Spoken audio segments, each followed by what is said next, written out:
cuántas audiencias hacen al día en temas de hurtos o delitos menores, qué sé yo, los que son objeto de indemnización, pues, para sentarse a hacer un diálogo. Hombre, ya las estadísticas las tienen bien malas, no importa, dedíquenle media horita más al tema para que ustedes puedan ver. Yo estoy seguro que en segunda instancia la sanción disciplinaria se revoca. Cuando ustedes expliquen que ustedes estaban sentados haciendo un diálogo con la delincuencia porque se requiere y ese señor jamás volvió a delinquir. Qué bonito. Les invito entonces a leer, para no alargarme realmente, porque es muy denso, la teoría comunicativa del castigo de Anthony Dodd, que tiene un fundamento súper principalísimo en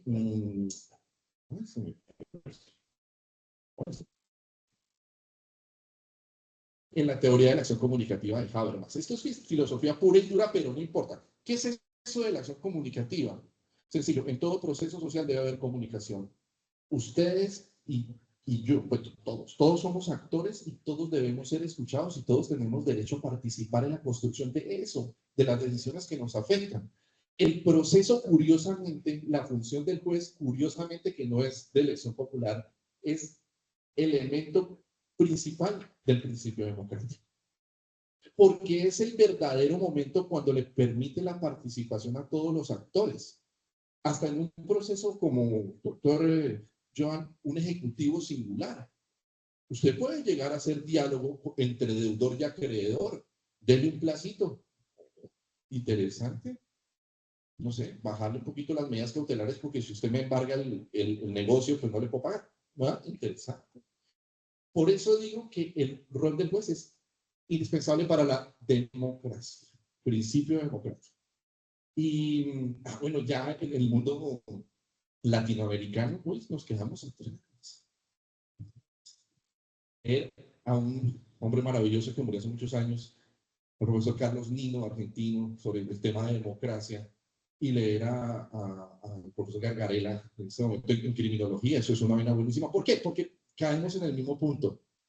Eso no ha servido en Latinoamérica, en ninguna parte. La prisión ha servido de a mucho, no como lo esperamos.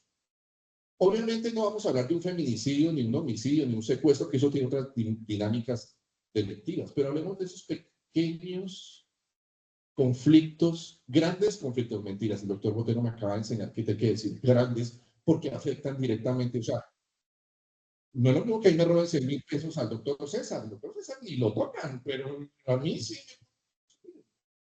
Entonces, en ese sentido, esos procesos donde hay posibilidad de solución entre las partes, hombre, la invitación fiscales, jueces y juezas, por supuesto, Ministerio Público, defensores, representantes de víctimas, abramos espacios para diálogo. ¿Por qué viene la crítica de lo del auto de la Corte? Porque la indemnización integral es tomen la plata y chao.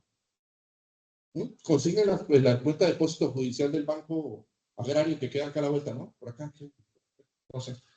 Y ya, y se acabó. En cambio, la mediación es, ven, hablemos. Es más, ¿por qué no salidas de indemnización simbólica? Le pidió perdón. Hermano, yo sé que usted no tiene con qué pagarme el radio del carro que me robó. El carro no tiene ni radio, pero bueno.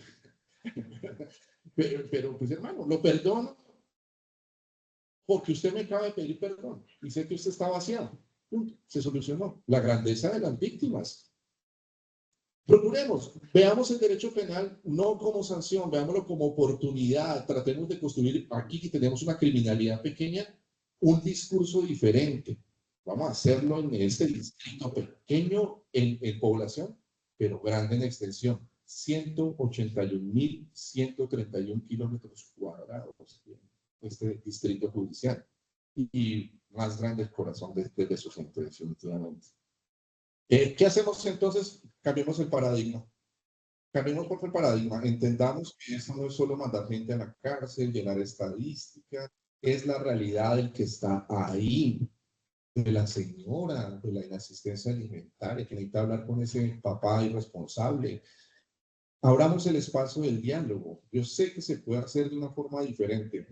Muy romántico, pues sí, Pero si no lo empezamos a trabajar, pues de pronto no. Doctor Joan, yo queda la tarea ahí para que ustedes como jueces de control de garantías y como jueces de penales municipales que van a conocer estos procesos. Ay, claro, y entonces los homicidios culposos también. Tenemos ese derecho penal dialógico que nos permita construir una mejor sociedad. Ustedes son la semilla de la paz a partir de permitir que los demás dialoguen. Si no lo hacen ustedes, que son los estudiados y la autoridad y los de la toga, entonces, ¿quién? Me encanta hablarles, me encanta dirigirme a un selecto y maravilloso auditorio como el que está hoy acompañándome en INIRIA. Y esta, doctor César, por favor, muchas más visitas en INIRIA, por favor. Gracias, les agradezco muchísimo.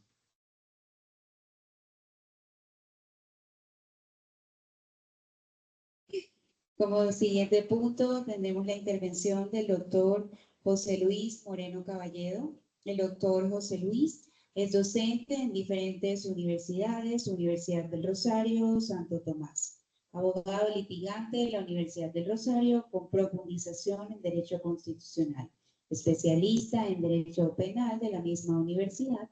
Candidato a magíster en Justicia y Tutela de los Derechos con énfasis en Ciencias Penales y criminológicas. Especialista en Derecho Procesal Penal de la Universidad Externado de Colombia, candidato a máster en Derecho Probatorio de la Universidad de Barcelona. Codirector y autor del libro Institutos Especiales de la Justicia Especial para la Paz. Asesor y consultor en el sector privado y público. Entre ellas, la Superintendencia de Notariado y Registro, Comisión de Acusaciones de la Cámara de Representantes, Acueducto de Bogotá, entre otras. Actualmente es CEO y Founding Partner de la firma de abogados Mubay.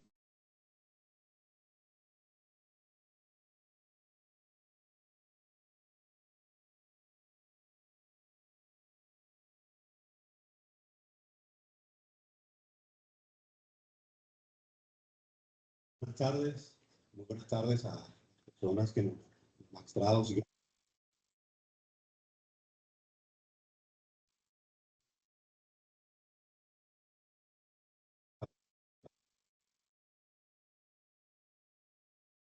presentes. Hoy venimos a hablar un poco frente al principio de oportunidad y no lo voy a hacer en el desarrollo de manera como si fuera una clase, sino muy puntual en los casos pragmáticos de lo que hoy en día está pasando frente al principio de oportunidad. Y no sin antes, doctor César, agradecerle también el espacio y la oportunidad, la invitación de hacer parte de este extraordinario panel que hoy ha tocado temas muy importantes. Y antes de entrar a desarrollar la charla que quiero que toquemos, pues me parece muy importante el análisis que hizo el doctor Alfonso Cajiao frente al desarrollo del Código Disciplinario, que hoy en día en las facultades de Derecho no se están tocando y no se está profundizando. Yo creo que hoy debemos hacer un llamado y sobre todo en el análisis de las causales que se presentan que nos permitan entender y dignificar la profesión que hoy ejercemos, porque esa estructura del código disciplinario para los abogados, hoy en día muchos abogados se gradúan y no conocen una sola letra de ese mismo código. Y al principio pecan, pueden pecar por su inexperiencia, otros pecan porque consideran que esa es la costumbre que se ha venido desarrollando y que es una mala práctica. Y como muy bien lo decía, estamos ante una sociedad conflictiva que, así mismo como el doctor Félix ha mencionado, necesita una justicia restaurativa. Y eso hace parte del principio de oportunidad, en donde es una puerta, una institución procesal esencial para que se pueda llegar a esa justicia restaurativa y para poder llegar a esa eficiencia que se está buscando. Y sobre todo en el proyecto que considero que avala que se va a desarrollar en debida forma y que va a fortalecer la justicia frente al fortalecimiento del principio de oportunidad, porque le abre un marco de posibilidades que hoy en día se encuentran limitadas, ya que solamente el 0.3% de las denuncias o procesos que se llevan ante la jurisdicción se están adelantando a través de un principio de oportunidad, lo cual contraría un poco la esencia misma del sistema penal acusatorio. Y asimismo, bajo también la tesis del doctor Félix, el doctor Callao mencionó algo muy importante, y es que las cárceles no educan.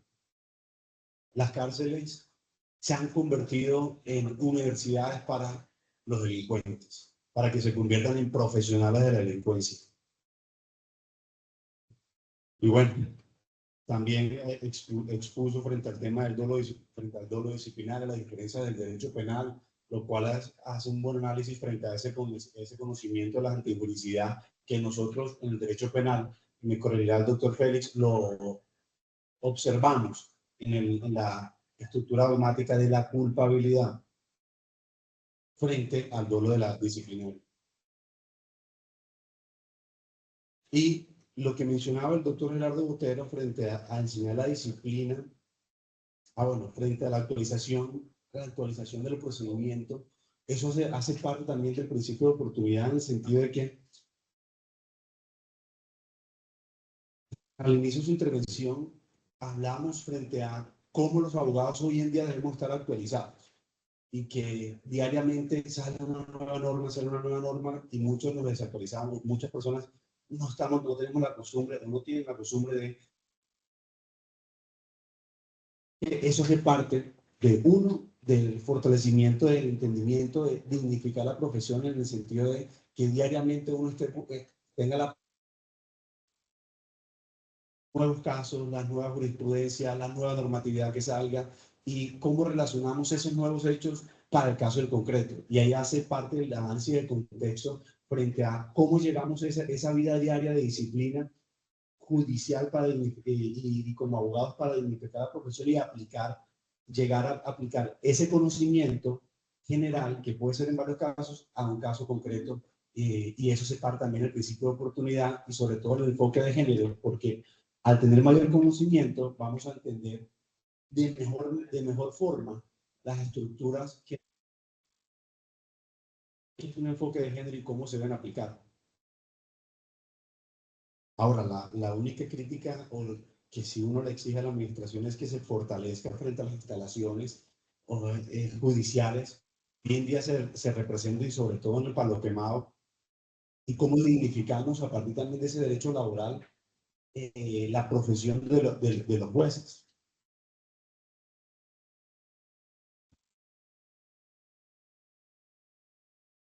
El tema de las inadmisiones, que me parece muy, muy interesante, cuando los jueces inadmiten por fundamentos diferentes tipos de criterios. Muchos clientes dirán, eso es parte de que tengo un mal abogado y le presentan una queja disciplinaria y ahí el doctor quejado le dice, oiga, ¿será que esas personas sí habrán cometido una falta de debida diligencia o presentaron mal la estructura, la demanda que genera una inadmisión y por lo tanto debemos sancionarlo?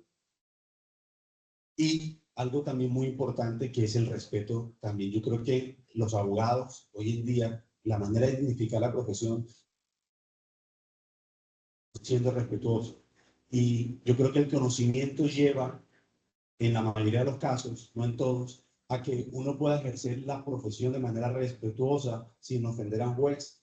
Y eso tiene que ser recíproco, no solamente con los jueces, sino con los clientes, con las personas, desde la jerarquía más baja hasta la más alta, sin lugar a duda. Y teniendo en cuenta ese preámbulo, y agradeciendo las palabras de todos los que me antecedieron, es que empezamos a desarrollar qué es el principio de oportunidad.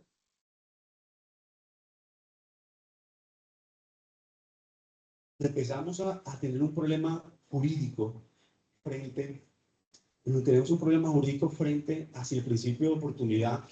¿Es una solución pragmática para lograr una eficiencia de la justicia o si realmente es visto, como muchos lo ven, como una puerta de salida o de escape para la impunidad de las personas que cometen cierto tipo de delitos? Ese es el debate principal. Es decir, entonces, ¿debemos fortalecer el principio de oportunidad o debemos restringir la aplicación de este, poniendo más límites para que personas que se han robado millones de recursos, que han cometido homicidios, que han cometido delitos al patrimonio económico, deban pagar una cárcel?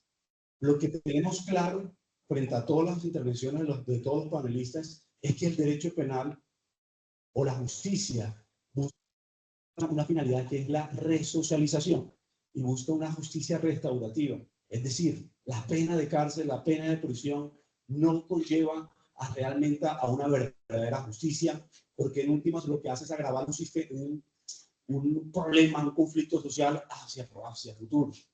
Yo creo que el mejor lugar para dar la charla en este lugar que llega el aire toda la cara. Entonces, debemos entender ese espacio para ver si la pena, el castigo o el derecho penal es necesario la aplicación de un principio de oportunidad y que nos permita además llevar esa justicia restaurativa. Y una frase que me gusta mucho que es: la justicia no está en la severidad del castigo, sino en la capacidad de hacer que las personas se enfrenten a sus errores y reconstruyan su camino hacia la redención. Ese es el artículo 4 del Código Penal, que habla sobre las funciones de la pena. ¿Cómo logramos esa resocialización? ¿Cómo logramos una verdadera justicia?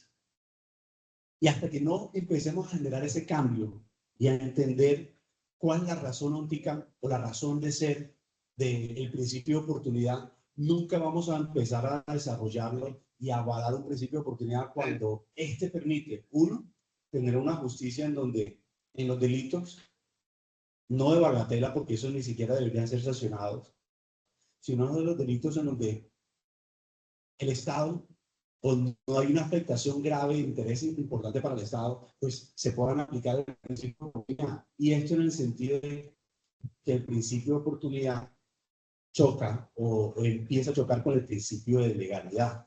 Y el principio de legalidad procesal, visto desde el punto de vista que la Fiscalía tiene la obligación, bajo el artículo 250 de la Constitución, de ejercer esa acción penal frente a unas personas que han cometido posiblemente unas conductas delictivas, en términos castillos y sencillos. Ahora, si esa es la obligación de la Fiscalía y el principio de oportunidad es lo contrario a ello, que es interrumpir, renunciar o suspender la aplicación del ejercicio penal, es decir, el de ius puniendi, ¿cómo podemos aplicar este principio de oportunidad? Y ¿quién sería una regla a la excepción? Ahí nace otro debate, que es, nosotros llamamos en Colombia principio de oportunidad, pero esto no significa que sea un principio. Esto entendido desde el punto de vista de la actividad del derecho, en el sentido de y una regla, pues no está equiparada con los principios, porque los principios se ponderan y las reglas se excluyen, principalmente. Ahora, entonces, como el artículo 250, a partir de la modificación del Código de Procedimiento Penal, con la incorporación del sistema penal acusatorio, incorpora el principio de oportunidad y modifica en ese acto legislativo, modifica la Constitución, siendo claro en la obligación de la Fiscalía y pone salvo en la aplicación del principio de oportunidad, la Fiscalía puede renunciar, puede interrumpir, puede suspender. Es decir, la Fiscalía puede decir, yo a esta persona no la voy a investigar por estos delitos. Voy a renunciar al ejercicio de llevarlo y poner una sanción penal por haber cometido estos delitos.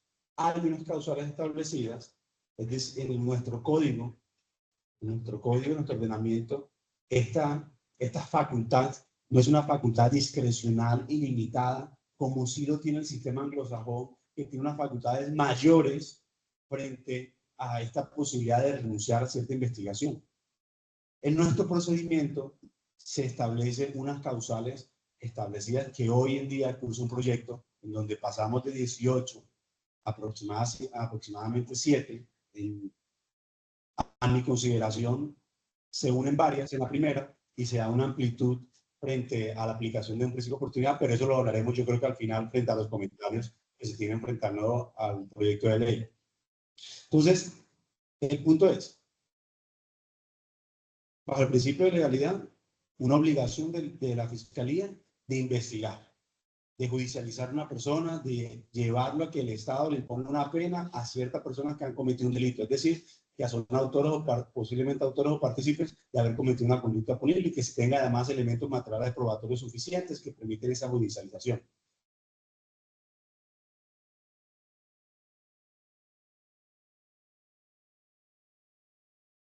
El servicio. Entonces, esa obligación del principio de legalidad se va con una regla de excepción, que es el principio de oportunidad. Entonces, ¿cómo el principio de oportunidad puede ayudar a través de esas causales taxativas a la justicia restaurativa? Yo no sé si Stephanie, tenemos la diapositiva que la podamos ver. ¿Sí?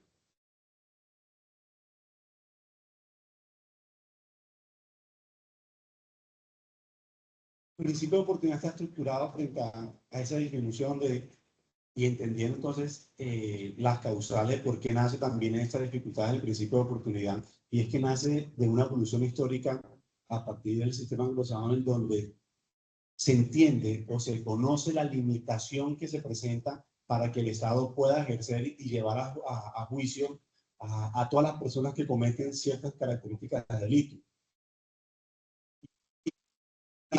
Teniendo en cuenta el populismo punitivo, teniendo en cuenta que se aumentan las penas, teniendo en cuenta que se aumentan los delitos, teniendo en cuenta que en nuestro código existen delitos que no deberían existir y existen penas realmente altas a comparación del sistema penal latinoamericano, incluso.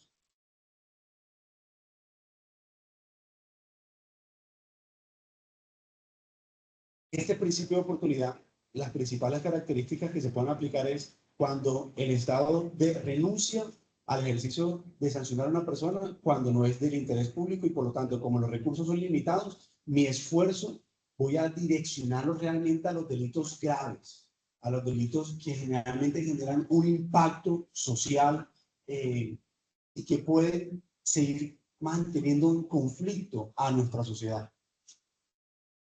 Y la otra, que es la más conocida, es que el principio de oportunidad, yo creo que es la que la mayoría conoce, cara a las grandes estructuras criminales y desarticular organizaciones criminales, que son las causales cuarta y quinta en el día de hoy, posterior con la modificación, si el proyecto pasa, será la causal cuarta. Entonces, este principio de oportunidad lo que va a permitir es una persona que cometió un delito, una persona que ha participado en lavado de activos, en tráfico de estupefacientes, en hechos de corrupción, que no está en una cadena alta, que no son de dos cabecillas, puede llegar a decir a la fiscalía, yo quiero delatar, yo quiero hablar frente a tales personas, quiero aportar estos elementos de pruebas, o mi información va a ser relevante para llegar a las cabecillas, o tengo estos elementos de pruebas y yo voy a servir como testigo en contra de estas personas para que las puedan judicializar, que son las causales cuarta y quinta. Y a cambio de eso, el Estado le dice, tranquilo, siga por acá y le ayudamos o le damos un beneficio bajo un principio de oportunidad parcial o bajo un principio de oportunidad total.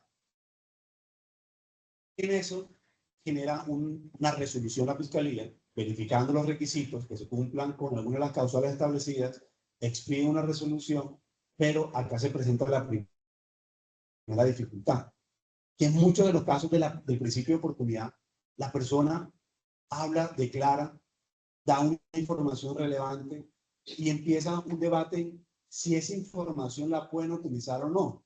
Y hay unos casos muy sonados en donde esa información que se ha venido desarrollando, pues se la empieza a utilizar la Corte Suprema de Justicia bajo el procedimiento de ley 600, empiezan a analizar esos interrogatorios que se han desarrollado en la Fiscalía General de la Nación y empiezan a tomar decisiones frente a ello. Entonces, aquí nace otra problemática frente al principio de oportunidad y frente a tener dos problemas, dos ordenamientos jurídicos procesales penales diferentes, de procedimiento penal diferentes. Cuando una persona está declarando en el marco de un interrogatorio, en un principio de oportunidad, tiene estos interrogatorios, tienen uno, una reserva, Dos, no pueden ser utilizados en contra de esta persona y no podrían ser utilizados en la medida que se profiere una resolución de que apruebe el principio de oportunidad y segundo, que lo avale un juez de control de garantías que avale el principio de oportunidad. Y aquí empiezan a tener dificultades prácticas. Porque entonces esta persona, este testigo, llega, declara, y hay dos concepciones diferentes. Una en la que dice, usted tiene que declarar, ya habló, usted es un testigo, y acá en ley 600 usted no está adelantando ningún principio de oportunidad. Otra posición, que es la que comparto, que esta persona tiene su derecho a guardar silencio máximo cuando la persona que está declarando en ese marco interrogatorio va a estar salpicada o se va a autoincriminar frente a las declaraciones que puedan desarrollar. Entonces, estas son problemáticas que empiezan a nacer de la práctica del principio de oportunidad porque son dificultades que la normatividad no regula. Uno, porque existen dos procedimientos y dos, porque no hay un procedimiento claro en el actuar de cómo se debe manejar este tipo de actuaciones en el principio de oportunidad. Por eso, en nuestra concepción y a nuestra propuesta de la charla de hoy, es que el principio de oportunidad hay que aplicarlo bien sin que esto desvirtúe los derechos que tienen las víctimas, sin que esto desvirtúe en la sociedad que reclama también una justicia y una sanción, pero hay que sopesar y ponderar cuáles son los beneficios que este principio de oportunidad nos puede determinar en ciertos casos concretos.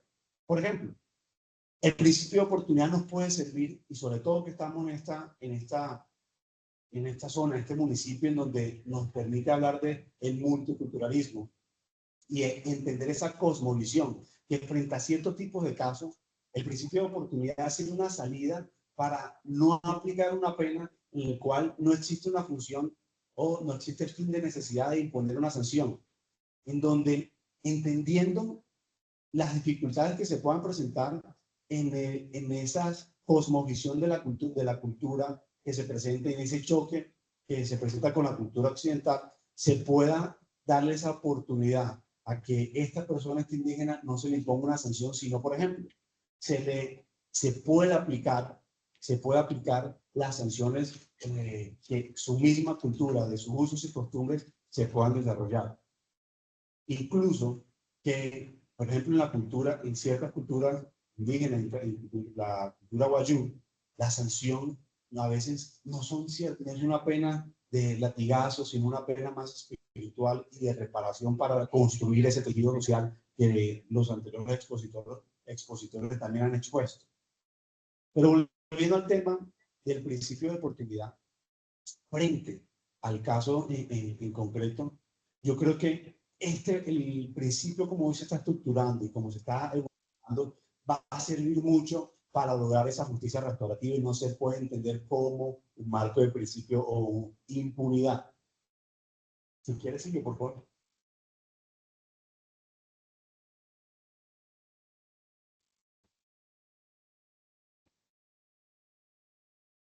Sigue, por favor.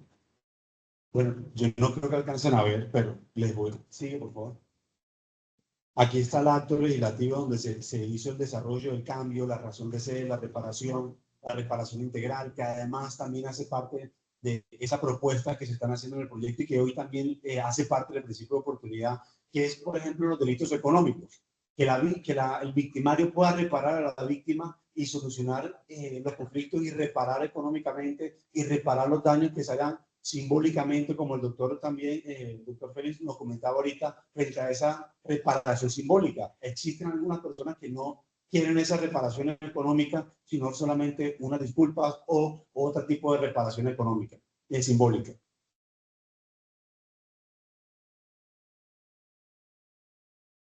Sigue, por favor. Y continúan ahora. Entonces, acá entendemos que la capacidad del Estado, pues, es limitada. Es limitada para atacar la corrupción, es limitada para atacar o combatir los grupos armados de la ley, es limitada para atacar el narcotráfico. Pero entonces, ¿cómo le pedimos al Estado que pueda solucionar esas dificultades que hoy se presentan?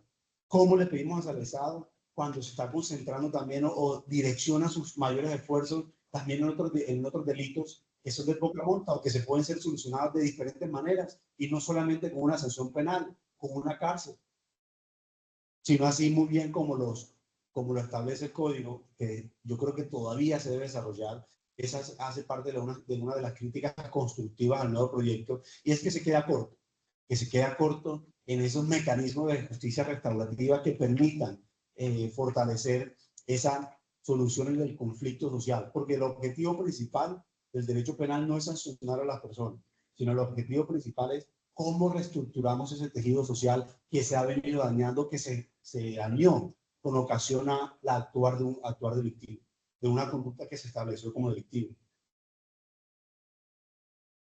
Ahora, el principio de oportunidad se ha vendido, y los acuerdos, los preacuerdos, los allanamientos, se ha vendido como esta es la solución para lograr una justicia efectiva.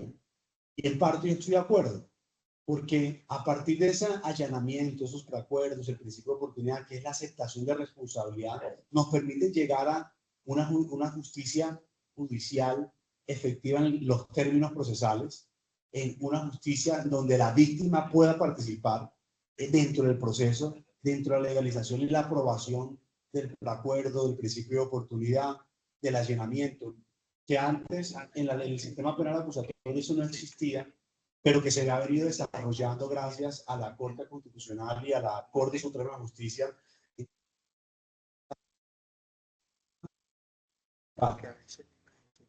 En mayor medida desde la primera etapa de la audiencia, en menor medida al final del juicio oral, pero la ha permitido oponerse, le ha permitido aportar pruebas, participar activamente. Incluso hoy en día la resolución de la Fiscalía tiene esa necesidad de vincular a las víctimas a los procesos que se dan de justicia negociada. Es decir, antes de un principio de oportunidad, la debida práctica es que los victimarios se sienten con las víctimas y busquen de lograr solucionar esos conflictos frente a la reparación.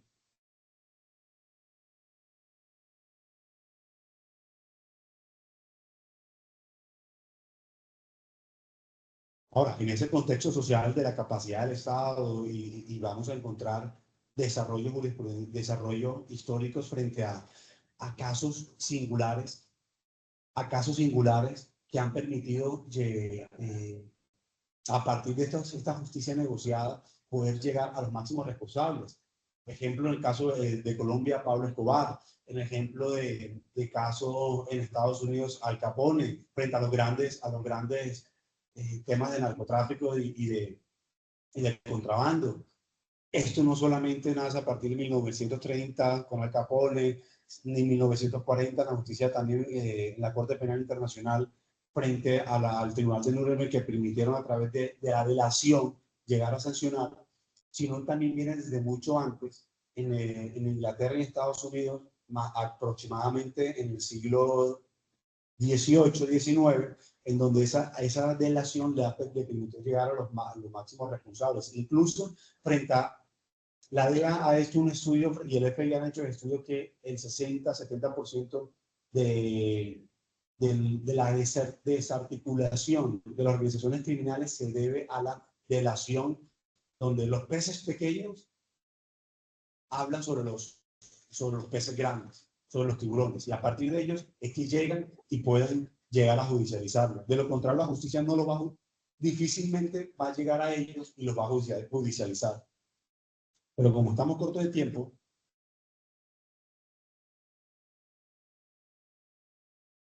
parte de los antecedentes del principio de oportunidad.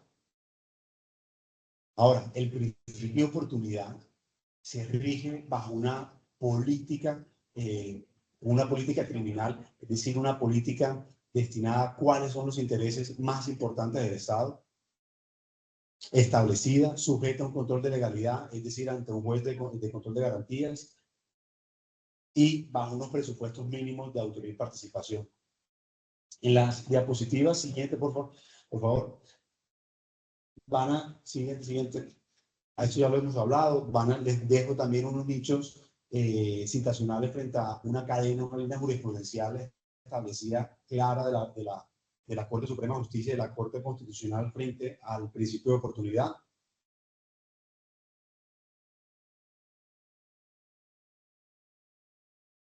Ahora, frente a esa aplicación de esas finalidades de la función de la pena en el derecho penal, entonces tenemos que lo que busca es la resocialización. ¿Y cómo se logra esa resocialización? A través de esa educación, de esa rehabilitación de las personas, y para ello estructurar mecanismos que nos permitan entender cómo podemos solucionar los conflictos. Y algo que hablamos con el doctor Félix cuando veníamos de viaje es cómo llegamos a que ciertos tipos de conflictos sociales como la violencia intrafamiliar en ciertos casos se pueden aplicar el principio de oportunidad, que hoy en día es la mayoría de los casos donde se aplica, este es el delito donde la mayoría se aplica, este es el delito donde se aplica la mayoría de los casos del principio de oportunidad, pero cómo podemos a ver que este principio de oportunidad o fortalecer esa justicia en el punto de la educación que es necesaria, por ejemplo, para el manejo de las emociones, que es lo que generalmente conlleva a la violencia intrafamiliar en ciertos casos, y que no tenemos educación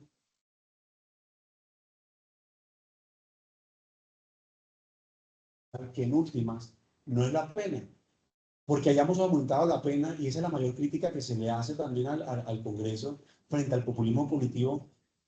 En el derecho penal hay estudios criminológicos en donde hemos determinado que aumentando la pena no vamos a lograr disminuir o lograr la función de prevención general que establece el Código Penal, sino por el contrario, aquí hemos aumentado la pena, tenemos más personas en las cárceles, pero lo contrario, los delitos siguen aumentando y las denuncias siguen aumentando.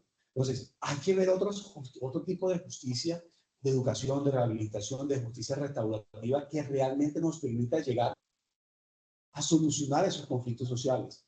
Y esa educación también entendía desde el enfoque de género para solucionar cierto tipo de delitos. Ahora, el principio de oportunidad, el principio de oportunidad no debería aplicarse para todo tipo de delitos, sino para ciertos tipos de conductas.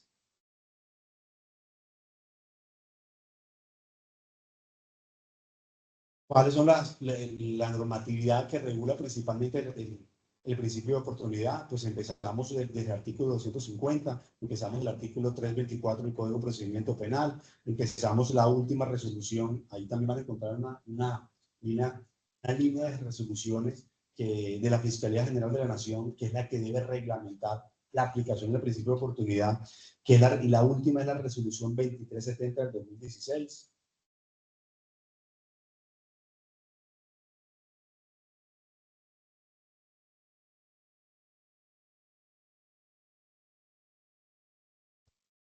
Gracias a Dios, la Corte Suprema, de la mano con la Fiscal General y el Ministerio de Justicia, modificó el numeral de la causal del artículo 326, pero frente al limitante de solamente podrán aplicarse el principio de oportunidad para los delitos que no excedan los 6 años. Con las reformas que se han desarrollado y frente a ese, lo que hablamos ahorita frente al populismo punitivo, se incrementaron las penas de manera exagerada, que casi que todos los delitos, el máximo de la pena superaba los 6 años. Entonces, casi que inaplicó esta causal, y por eso es que nace a partir de ello la modificación a dicha causal. Ahora, si quieres, sigamos al final de la diapositiva frente al decálogo de beneficios de la aplicación del principio de oportunidad. Limita ese principio, limita ese ejercicio del ius punente, es decir, de la capacidad que tiene el Estado de sancionar a través del entendimiento de una sanción penal. Dos, que se vuelve más eficiente porque logramos una pronta justicia. Logramos una pronta justicia en la aplicación de los conflictos sociales que se desarrollan. Otros dirán, no, pero no se va a tener en cuenta la víctima. La justicia que quiere la víctima es la venganza, que se le imponga 20 años. Pero ¿cuáles son los beneficios que también va a tener esa aceptación de cargos pronta frente a una incertidumbre que puede tener durante un proceso, que además puede durar más de 5, 8 años, un proceso judicial? Y por eso, y las dificultades que hoy en día se presentan, porque hoy en la mecánica del principio de oportunidad, las personas que están frente a la causa cuarta y quinta hacen una declaración en el marco de un principio, un interrogatorio en el marco de un principio, pero tienen que esperar 4 o 5 años para llegar a declarar.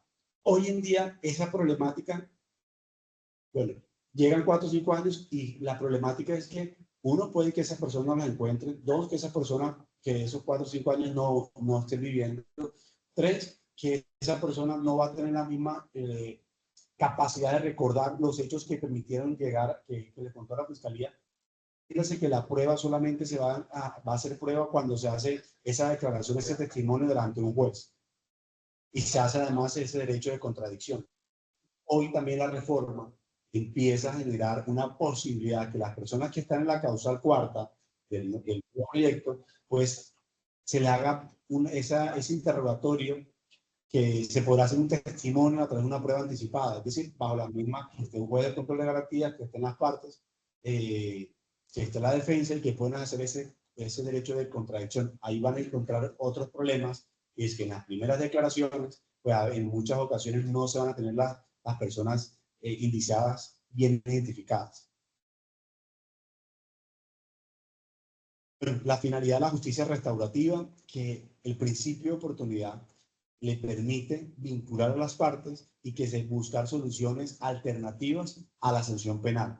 Y eso hace parte de la justicia restaurativa de frente a las garantías de la verdad, de justicia, de no repetición, el ahorro físico de los recursos humanos, obtener una justicia, una tutela judicial efectiva, racionalizar el esfuerzo de qué es lo que va a entrar a investigar, que todos los recursos que tiene el Estado sean direccionados para los casos más graves que tiene la sociedad.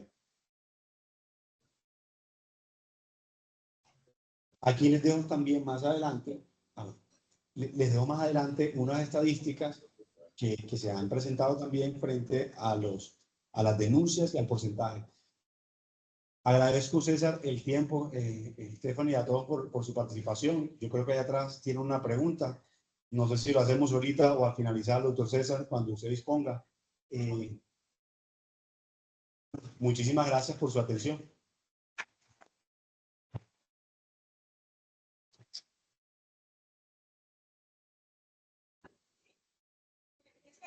Desde el principio de oportunidad, yo entiendo que es muy autónomo de manera del fiscal si acepta o avala el principio de oportunidad, sobre todo para los casos de violencia intrafamiliar. Y la misma fiscal determinó ciertos puntos para ver si cumplía con los requisitos para el principio de oportunidad. Lo que yo sí quisiera saber de pronto que me ampliaran es qué beneficios puede tener una mujer víctima de violencia con que acepte un principio de oportunidad. Porque es que, ¿qué va a dar el agresor? ¿Qué entrega a la justicia con su principio de oportunidad? ¿Qué le da a la víctima? Bueno, excelente pregunta, y creo que eso se desarrolla en el día a día. Cada caso es especial. Hay que determinar cuál fue el tipo de violencia, cuál fue el grado de afectación. Por ejemplo, yo tengo un caso que representamos de violencia intrafamiliar, en donde es más gravoso a mi consideración que se siga con el proceso penal, porque las dos personas, los dos padres, terminarán condenados por violencia intrafamiliar, que lograr una justicia restaurativa en que estas personas puedan, a través de esa reparación, de un trámite, un psicólogo que los lleve realmente a enseñar el manejo de la ira, a solucionarse las dificultades, puedan, uno, reintegrarse, o dos, puedan construir, rehabilitarse frente a la concepción de que lo que realizó está mal. Ahora, porque eso depende de qué tipo de violencia realizó. Si tú me dices que un tipo de violencia no es que le rompió la cara, casi la mata, la amenazó con un cuchillo, a un tipo de violencia que la insultó o la maltrató, o de pronto tiró el celular hacia un lugar y le rebotó y le pegó, porque eso también hace parte del tipo de violencia que hoy en día en nuestra sociedad machista está acostumbrada a que uno pueda gritar, a que uno pueda maltratar, que uno sea que las personas sean las que le manejen la billetera, la plata a la esposa, que le manejen la cédula, ese tipo también es un tipo de violencia. Ahora, esa dificultad se podría solucionar con terapias, por ejemplo, de pareja o con terapias de manejo psicológico para manejo de los sentimientos, de la ira, de la emoción, y que eso no se vuelva a repetir. Ahora, aquí el riesgo es determinar si la persona es victimario, ese presunto victimario será un posible agresor para un feminicidio o no. Entonces,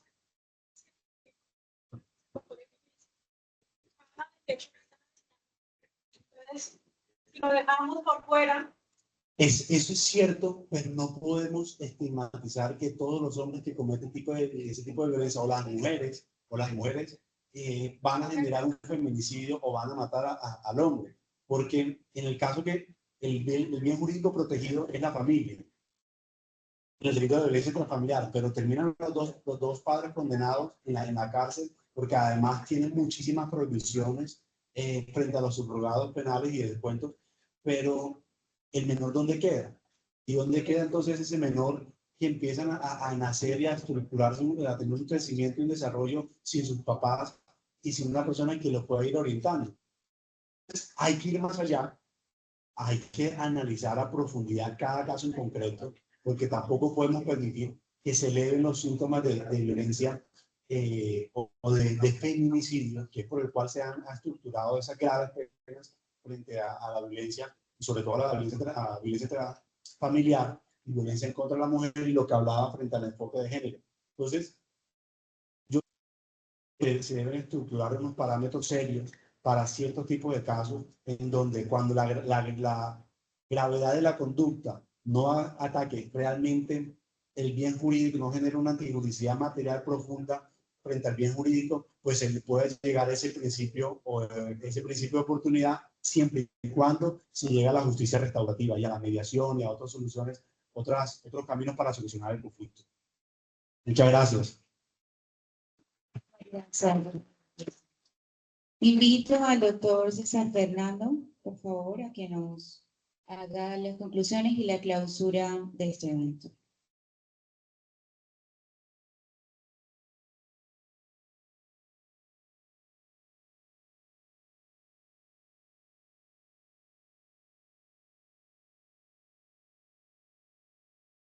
Para terminar, por tema de tiempo, la necesidad de alimentarnos todos, quiero primeramente agradecerle a todas las autoridades judiciales, electorales, civiles, de policía, para hacer posible este evento.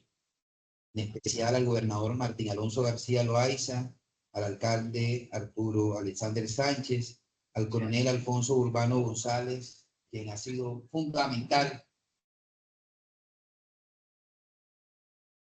y hace posible. También al coronel Edwin Andrés Cogua Lovera, comandante del batallón de infantería número 45, el general Próspero Pinzón, al teniente coronel Freddy Alexander Higuera, comandante del batallón fluvial de infantería marina número 50, al doctor Daniel, amigo y director de fiscalías, a la doctora Emily Santos, directora de Defensoría del Pueblo, al doctor Carlos Humberto Delgado Caballero, procurador regional, a los secretarios de despacho que nos acompañan, a lo más valioso y que hemos hecho posible esta tercera visita a Iniria desde la creación del Tribunal de San José del Guaviare hace un año largo, a nuestros jueces, al doctor Sastoque, juez promiscuo del circuito, a la doctora Liliana Cuellar Burgos, inmensamente agradecido, nuestra jueza promiscua de familia, al doctor Johan Aguilar, nuestro juez promiscuo municipal, quien le pido perdón por molestarlos en horario no hábiles para la organización del evento, al doctor Oscar Henry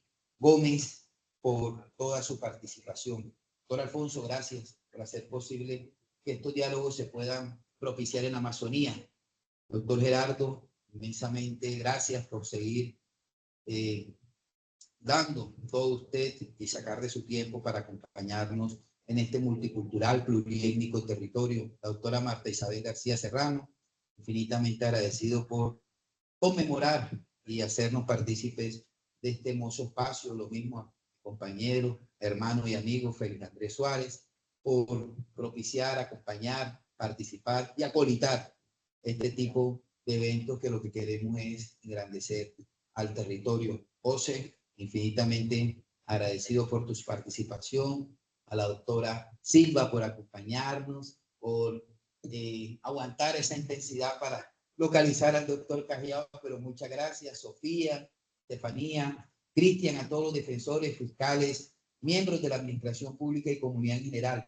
Como lo he reiterado, no solamente en este espacio nacional, sino también internacional, es conocer las regiones, es entender qué quiso el constituyente primario con la expedición de la Constitución de 1991, cómo debemos transformar nuestra manera de ver la administración pública. Y como hablo de administración pública, conmemoro las palabras del doctor Cajiao, la estructura del Estado. Y esa estructura del Estado tiene un compromiso con las comunidades indígenas, tiene un compromiso con las comunidades pluriétnicas. Tenemos que nosotros entender que nosotros no somos quienes reconocemos, no somos quienes aceptamos, ellos son autorreconocidos y la propia Carta Política de Derechos establece una coordinación. Vamos a avanzar. Evidentemente tenemos dificultades, evidentemente hay unos delitos, hay unos derechos, hay unos principios de interés superior que no solamente son resguardados por la normativa nacional, sino también por los tratados y convenios internacionales. Hoy, con la conversación del doctor, las indígenas también van a tener competencia en temas ambientales con el reciente fallo de la Corte Constitucional. Pero no solamente, doctor Cajiao, dejarlo en una sentencia simbólica, sino que verdaderamente podamos capacitar de manera mutua y entender esa cosmovisión y esa manera de resolver sus asuntos. Que gratamente ha hecho la jurisprudencia, como el fuero institucional, el fuero personal, el fuero subjetivo y el fuero objetivo, que la Policía Nacional, que cada una de las autoridades que aquí estén presentes en sus actuaciones recuerden ese artículo 2 de la Constitución Política, cuáles son esos fines esenciales del Estado: servir a la comunidad, garantizar efectividad de derechos y deberes, pero sobre todo participar a todas las decisiones que nos afectan. Estamos inmensamente agradecidos por su presencia. Esperamos volver a repetir este tipo de eventos, ojalá con esta grata compañía. Y no puedo, como vocero del Tribunal Superior, como caballero, pero sobre todo como miembro de un Estado democrático, reconocer y exaltar hoy a todas las mujeres presentes en ese día de la violencia o de la eliminación o erradicación de la violencia contra la mujer. Desde mi punto de vista como funcionario judicial, no simplemente aplicar de manera retórica la norma, sino incluir, acabar esos estereotipos, administrar justicia con un enfoque diferencial y reivindicar esos derechos. Lo mismo le pido, coronel, que con los miembros de la institución, mi estimado comandante, con los miembros de la institución, señores defensores públicos en el ejercicio de la defensa de los derechos, señores fiscales, activando la acción penal. Tengan ustedes en cuenta ese enfoque diferencial que no solamente se puede presentar en un contrato de trabajo, en un delito, en una decisión disciplinaria, sino que se puede presentar al momento de recibir las denuncias o las quejas de la mujer. No las queremos muertas, las queremos vivas, empoderadas, pero sobre todo libres. Muchas gracias a todos y que Dios los bendiga.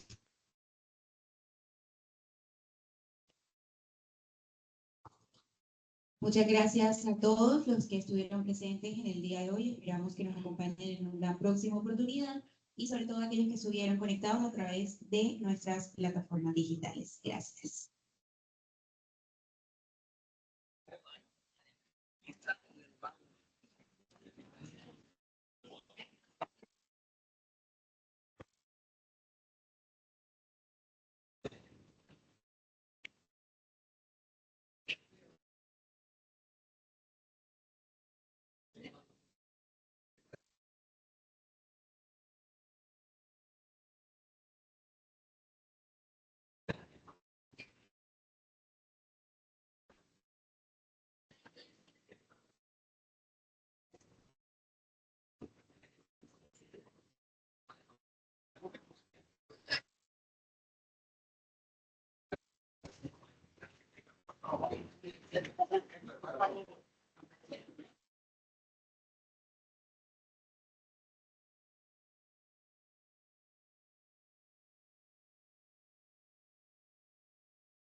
Seguro no, ya no.